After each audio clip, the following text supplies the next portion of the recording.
In Brussels, NATO foreign ministers are meeting for year-end talks over security, making sure both Europe and NATO stay strong. Dozens of new proposals were announced, all to deepen cooperation. CCTV's Kevin Ozebek has more from Brussels.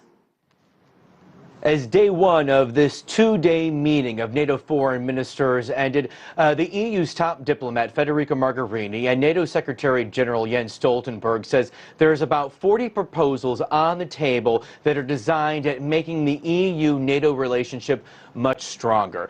Some of these proposals include working closer together to combat the threats of cyber terrorism, also the possibility of doing joint military exercises. But these are just proposals.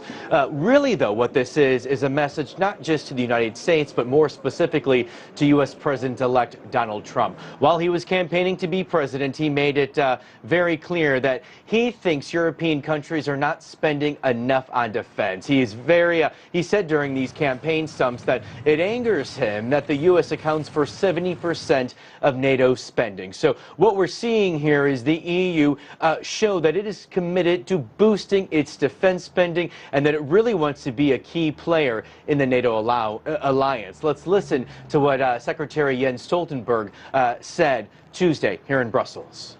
Both NATO and the European Union have seen many changes and many challenges.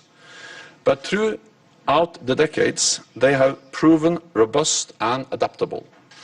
This is also what we are doing now, adapting to a new security environment. But still, there is a lot of fear here in Europe about what the Trump presidency will mean for security across Europe, and still the possibility that potentially Trump could withdraw somewhat from NATO.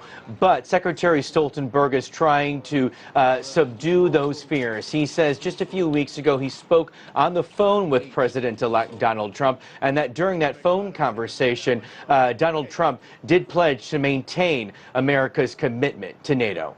Kevin Ozebek, CCTV, Brussels.